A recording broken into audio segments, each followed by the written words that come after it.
you're Alabama, and you can't just hand off 4 times and pound that thing in. On today's Throwdown Thursday edition of the Odd Coaches Podcast, Dr. Adams and Coach Francis discuss Week 6 of the college football season, as well as providing predictions for Week 7. Welcome to today's show. Dr. Keith Adams is the president of the CKA Save Project, a nonprofit organization designed to assist student athletes and the people who work with them through educational and professional development. He is a career academic and athletic leader with close to 30 years of experience on the high school and college levels. He has won numerous championships and epitomizes professionalism. Coach Mike Franchise Francis is one of the most successful football and basketball coaches in the state of Maryland. He too is a career academic and athletic leader with close to 30 years of experience on the high school and college level and is self-admittedly a little rough around the edges. Both men have mentored countless student athletes, teachers, and coaches using their unique methods and approaches to leadership. Both men also share a unique and special friendship that was cultivated often through their unique perspective of life and leadership. Dr. Adams through his extensive educational background and Coach Francis through his life experiences. Can these two men share a podcast without driving each other crazy? Welcome to the Odd Coaches Podcast. Greetings and salutations, and welcome to the Odd Coaches Podcast. I am your host, Dr. Keith Adams, and with me today is my tag team partner, the John Cronus to my Perry Saturn in the Eliminators, Total Elimination, the icon, the showstopper, the main event, and the reason why we are here, Coach Mike Francis. And Coach, I had an ECW reset, sir. How you doing, man? I'm good. How you doing? Wishing this light was working. My light went out behind me, so please pardon me. I might have to slide a second. Well, fans, this is our Throwdown Thursday edition of the OCP. Yeah, we got acronyms and initials and everything. And then in this episode, we're going to wrap up Week 6 of college football and preview Week 7. And I tell you what, this week has been more exciting than most weeks. So, Coach, what the heck is on your mind? Because I am all ready to go, man. What's going on? Well, of course, Alabama's lost. That's on my mind. Very good game. We talked about their struggles running the ball, even though statistically it was okay, but there's times you got to get it done on the ground. Kentucky Wildcats beating LSU. We talked about that. And Ole Miss over Arkansas. Isn't it crazy? You see a theme there in my first 3 stories? I think it's called SEC. SEC, baby. Okay. We're just different. I think that was the promo tagline on the commercials. And as usual, sir, naturally, you give me the segue that I need as I tag in. And the first thing I want to talk about with you and get your insights is Alabama goes down, and it is a clean finish. The big thing I saw, being a novice and just listening to my friend Mike, who gives me insight, is there are running game issues, and they're on the goal line, and they're inside the 10, and 4 consecutive pass plays, and I'm like, you're Alabama, and you can't just hand off 4 times and pound that thing in. The quarterback was just not good. I don't know if he's got NIL issues he's worried about, but he just didn't play well. There are cracks that you had subtly mentioned, and is it time for Georgia to finally bust through? Man, what are your thoughts as I'm looking for that coach's breakdown in terms of the things I mentioned? As I told you when they played Florida and I watched the game, I told you I don't think they run the ball well enough to be, they had to shore that up. And it came to bite them this week. Sometimes it comes when, even as coaches, and we just do other things to try to hide that. But some teams take advantage of it. And I think that's what happened. In this game, Texas A&M. Georgia looked beatable to me, very beatable this week. I don't think they are what after watching this week's game, I don't know. They didn't go out and like dominate like I would expect them to. So it kind of shows some flaws that they have too. So it's going to be, it's going to be a good one. Well, we're going to get back to Georgia on our second segment, but the second thing that was on my mind was OU Texas and the Red River rivalry game. And Coach, I got to tell you a story because you live this life. My son, Keith Jr., plays for the White Oak Warriors. Go White Oak. Every week for the last 7 years, I hold the box. And I'm that dad that's not overly enthused with anything. I'm a coach. I'm a former athletic director.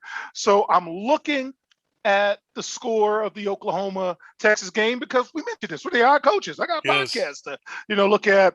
And I'm out there and I'm seeing fans. I'm seeing people I haven't seen in a while. It was White Oak's homecoming. And I'm looking at the Texas score and I'm looking at it and it was 38-20. And everybody at the game, who I forget are local high school football people, say they need to put Caleb in the game. And I don't know who Caleb is, but okay, some kid named Caleb. I guess he's local. I'm degrading it because I don't know. By halftime of the White Oak game, and I'm holding the box and I'm checking the score, I'm saying to the people next to me, hey man, this Caleb kid must be good because the score is getting better and better. And then at the end of the game, I'm holding the stick and a big play happened on the game, and I usually don't react because I hit refresh and said it's tied up. So I'm screaming it's tied up, and the other team is like, no, it's not. And I'm like, oh, I'm sorry, I apologize. So can you, as a football guru, school me? Because I don't know, I'm just a dad on this Caleb Williams guy, because everybody was telling me before the game and during the game and after the game that Caleb is the truth. And school me, sir, because this kid needs some love. Talk to me about him because I'm sure you know all about him. Yeah, he's pretty good. He played at Gonzaga. That's where my son went. So, it's where my son went. He ended up at Oklahoma. It's a pretty good kid. I think he's like that. Again, I go back to the kid in Arizona. I know it's NFL, but he kind of reminds me of the quarterback that's now playing for the Arizona Cardinals. Murray. You know what I mean? Like he's that kind of kid. Like he can be dynamic, okay, arm strength, but again, he can get it done with his feet and his legs. So, to me, it's a little bit of a dual threat kind of thing. But I think the kid they had there, Rattler. Spencer Rattler. Yeah, Rattler. I don't think he did a horrible job, but you know how it is. Of course, hometown people gonna want their guys in. But yeah, Caleb Williams is going to be. He is going to be eventually when he takes over full time. He's going to be pretty good. So now I've got to ask you this, Coach, with your coaching hat on. Mm-hmm. Is Spencer Rattler done? Because Oklahoma, against their biggest rival in the Cotton Bowl, where Kerry Von Erich beat Ric Flair for the title in front of 40-some thousand people, overcame a 28-7 deficit in the first quarter, and they were down 38-20 at halftime. Are you, as coach, if you're Lincoln Riley, whoa, what are you doing, buddy? That's a great question. And I hate to be in that situation, to be honest with you. I'm still trying to figure out why he came in the first place. I don't know if it was like... Did I tell you what the score was at the end of the first quarter? And did I tell you what the score was at halftime? Yeah. So, and he comes back and, Mike, they win it in regulation. Mm-hmm. Mm-hmm. Yeah. Mm-hmm. Go ahead and make that call, buddy. Yeah, I think that I would have to stick with him. At least he earned a start for next week. I would say that. He's earned that more than anything. To come back like that, he's earned an opportunity to see where we can go. And the most famous person in every city is the backup quarterback. We say that all the time. But but yeah. Red River rivalry, baby. Yes, that is Cotton Bowl. They don't play down there. And the last thing, man, we cannot make this a secondary story. Iowa comes back to beat Penn State. Couple of quick notes. One, Iowa's not a team built to come back, yet they did. Two, play calling is an art form. As a coach who plans and every team is the greatest team in the history of the world, a play not only has to be called at the right time, coach, but it has to be executed flawlessly. And that misdirection play was well scouted, well developed, and masterful because they called it at the right time. And then the last thing about Iowa Penn State, little things win big games. And shout out to Iowa's punter, Tory Taylor, who's a native of Melbourne, Australia. So that goes back to recruiting. He pinned Penn State inside its own 20-yard line 6 times and averaged in college 44.2 yards per punt. That's a little thing, but oh man, that made a big difference. And I know Coach Franklin, somebody we both root for. So any thoughts on Iowa and Penn State before we close out this segment? I have that down as my second tier story because I feel like if the quarterback didn't go out with 12 minutes left in the second quarter, it would be a different game, totally different game, because now you got to change your whole offensive scheme. You got to change the play calls. You can't give him the same playbook as you would the starter. So it kind of handicapped Penn State, and to still be in the game as well as they were, like I don't lose any ranking or respect for Penn State because they lost their quarterback. The backup was 7 for 21 and 34 yards, with 12 minutes left in the second quarter, and you're on your own 14 and you bring him in, like you're going to have issues. Then they had 3 straight delay of games or false start penalties. And that's, cadence wise with a new quarterback trying to get that together. So I honestly believe if they didn't have to deal with the injury, that Penn State would have pulled this one out no problem. So I applaud them for still hanging in. All right. And we'll be back with our second tier stories right after a brief break on the Odd Coaches podcast. The vision of the CKA Save Project is to use the combination of academics and athletics as a catalyst to lifelong success. Thus, the CKA Save Project works to improve student-athlete academic and athletic performance by assisting student-athletes with transitional and transferable skills such as time management and organizational skills, along with the ability to self-advocate to help improve performance. However, we cannot do our work without the help of supporters like you. Consider donating to the CKA Save Project. We accept tax-deductible contributions in a number of ways, including Venmo and Cash App at CKA Save Project, or directly at the main page of our website, www.ckasaveproject.org. Simply click the donate button. We thank you in advance for your continued support.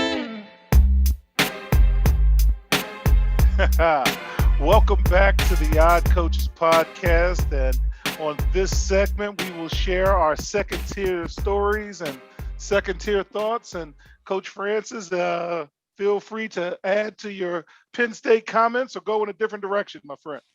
Yeah, I will end up with the time possession 35-52. Penn State having to change their play calling because of the lack of experience of the guy they had back there, or could have been nerves or anything like that. But I just wanted to make sure on that one. But my other one is, Ole Miss, Lane Kiffin, everybody, he's throwing it around, but they ran the ball 49 times. I'm shocked by that, man, because it was what, 52, 51? Yeah, 52, 51, but they ran the ball 49 times. Like, that's a lot. Out of 72 plays, they ran the ball 49 times, and everyone thinks Ole Miss and Lane Kiffin and it's throw, but he really, he put it down and they ran the ball pretty well. So I like to see, and Arkansas, we both, like what Arkansas had. I don't know if either defense caught the plane or the bus, but Coach, why do you go for 2? Tell me that. Since you brought it up, I'm going to let you answer that for me. Take it to overtime, win, but they tried to. What are you doing? Tell me what you would do. On the road, you go for the win. You go for the win on the road. I mean, you come there to win. You have your players. We're going to win. If it comes down to the last play, we're going to get this done. We're going to win. You look at those guys in the eyes, and sometimes guys ask, I'm like, hey, what do we want to do here? every time I've ever asked a team just to calm them down and change stuff, they all said the same thing. Coach, we want to win. Okay. Like, we don't want to tie. Like, and that's when you know that they're really in for it. Now, if you don't get an answer, you're in trouble. All right, I will defer to you because when I saw that, the the strictly for entertainment purposes person said, "Now wait a second, I think you need to rethink this and get that defense ready." But I digress, and we'll bring that up in segment 3. You looking for Uh, and I will transition. Number 1, Cincinnati. Stop it. Cincinnati keeps handling its business, man. yes. If I'm Cincinnati, I am head down, keep grinding, and let Mhm. guys like us talk for you. Mhm. Just keep winning. So again, kudos to Cincinnati. Keep winning. Keep staying in the national conversation. And Mhm. please, their head coach, don't say anything. Just go back to work. We're we're on to Cleveland. We're on to whatever. Yeah. Okay, be Bill Belichick. 2, you talked about it a little bit in the opening segment, so I want to add my thoughts to it. Is Georgia next? Here's what Georgia has coming. Hmm. Next week is Kentucky Kentucky. at their spot in Athens. And then the following week, it's Florida, and I think it's called the world's biggest cocktail party. World's Both largest of them, cocktail party. both of them are between the hedges, but that's a 1-2 punch. Mm, That's gonna be tough. yeah. And they're gonna get everybody's best shot. So any thoughts on those before I throw out a curve to you for my third thought? Um, 3 things real quick. Of course, Kentucky, Georgia. I definitely want to see that game next week. Georgia's got to be 500 in the next 2 weeks if they plan on staying in the a minimal 500 if they plan on staying in the picture. Uh, Mississippi State's in trouble. They got Alabama after a loss, so Oh I don't know what the man. spread is, but that ain't gonna be good. Yeah, And Alabama and the points in the first half then, did not work for the first time in 488. yeah, and we got Iowa. Will Iowa have a letdown next week? Yeah. That's Yeah. it. Those are my 3 thoughts right now. Will Iowa have a letdown? So to close out this segment, I really want your opinion on this. Um, the fans are making a difference, and hear me out with this. 1, players have gone from empty stadiums to full riots, and many guys look visibly shook. Many coaches are looking visibly shook, Mhm. and this won't get any easier. So shout out to the fans, but please get vaccinated. Alabama looks shook. Uh, Penn State, yes, they look shook at Iowa when that crowd. They're what, false starting. There's all kinds of stuff going on. So from a coaching perspective, in football, because I understand it from basketball, man, can you talk about playing in that kind of environment and what advice or any thoughts you have on that? Because the fans are making a difference, in my opinion. You can try to prepare for it. I've seen in Notre Dame where they put the speakers in the practice facility, make the band play while they're trying to practice and run offense, those kind of things.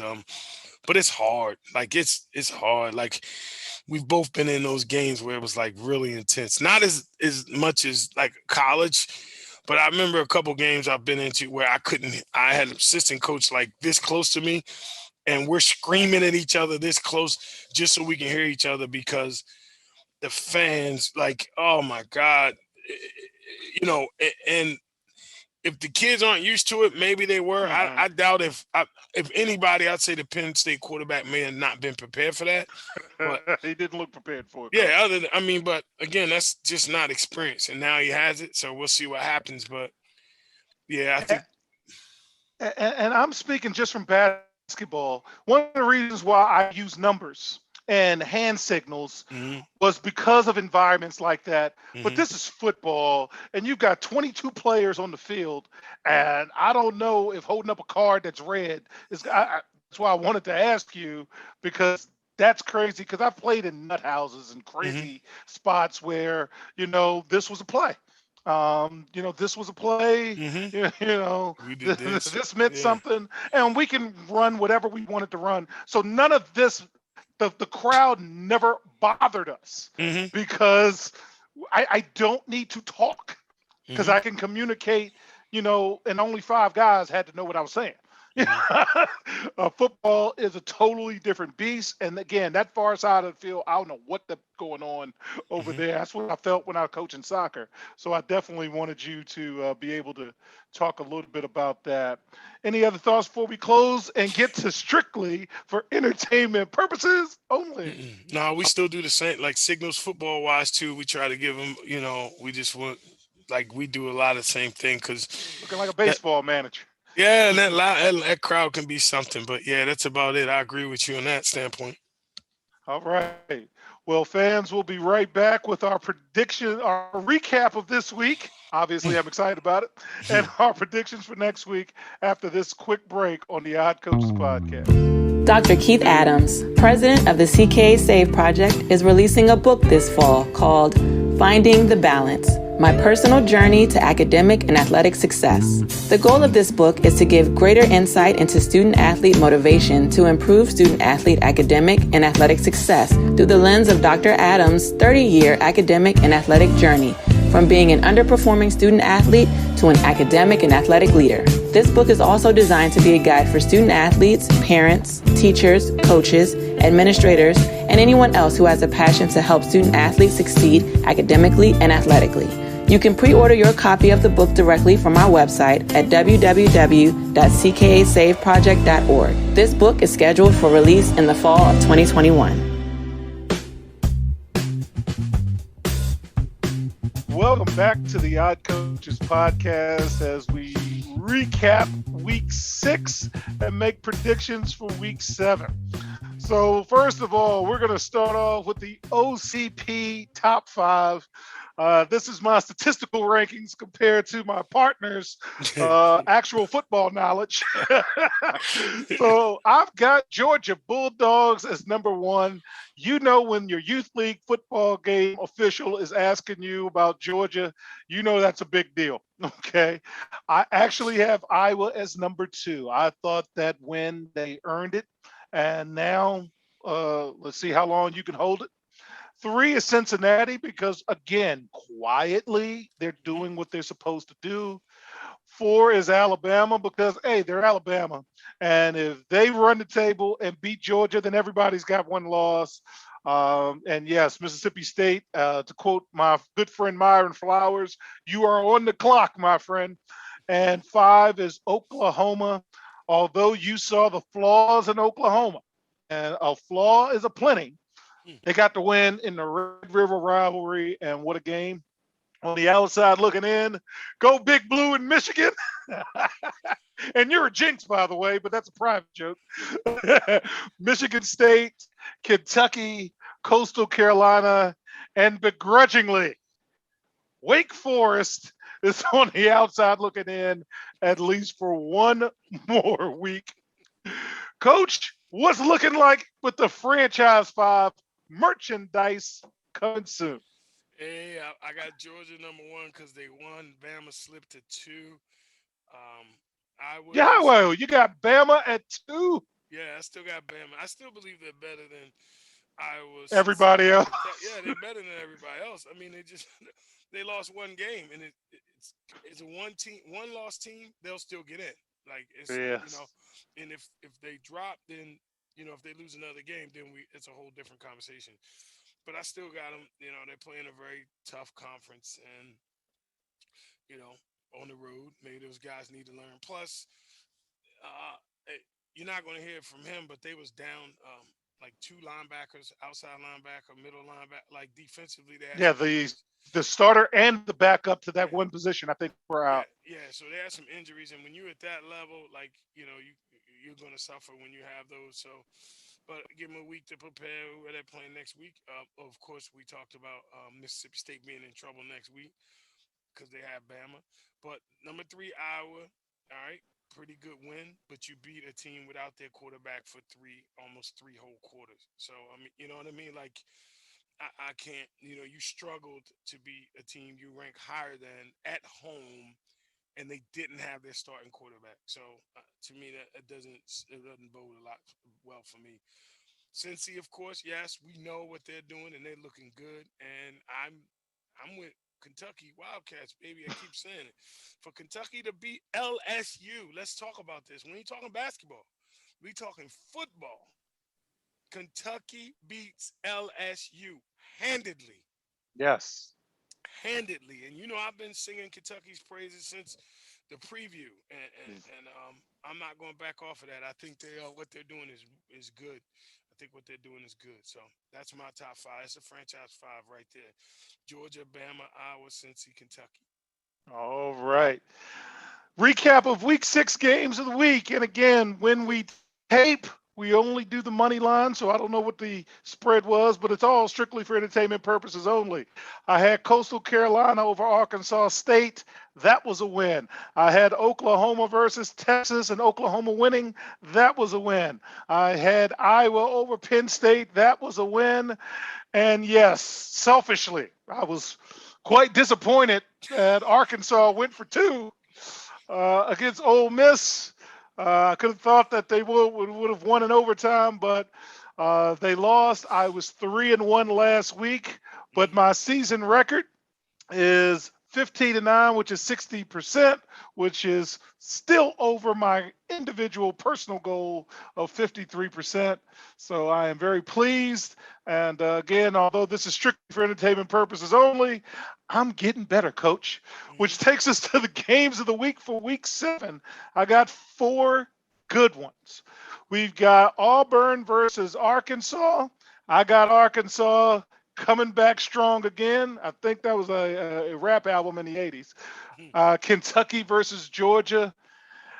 Sorry, Coach. I'm excited for Kentucky, but I think Georgia's on another level. So I got Georgia winning that. I got UCF versus Cincinnati. Cincinnati continues to keep their head down and keep winning. And then we've got Oklahoma State versus Texas. I didn't know Oklahoma State was still undefeated. So with that, because I dislike Texas so much, let's be Ernie Banks and make it 2 weeks in a row. Let's play 2. And I've got Oklahoma State over Texas. Any thoughts on games of the week that you're looking at, or any final thoughts for the people out there? Be a little cautious that Auburn-Arkansas game. Auburn showed some things this week against Georgia that, I don't know if people were really paying attention, but if you know football and you're paying attention, Auburn, they took Georgia to task, and the score might not show it, but that might be a confidence builder for Auburn, so I don't count them out against Arkansas. I'm sorry, I forgot Coastal Carolina. That was supposed to be my second terror story. They just keep winning and winning and winning and doing what they're supposed to do. So, shout out to State Coastal on the 20th. Mm-hmm.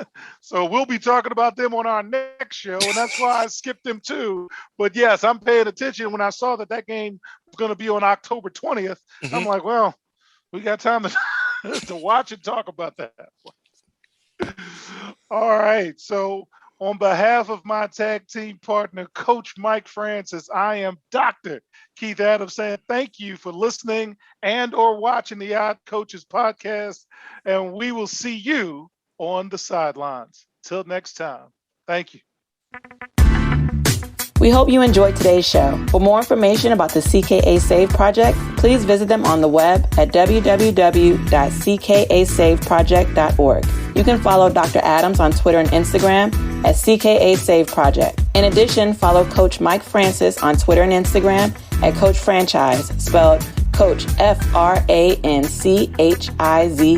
See you next time on the Odd Coaches podcast.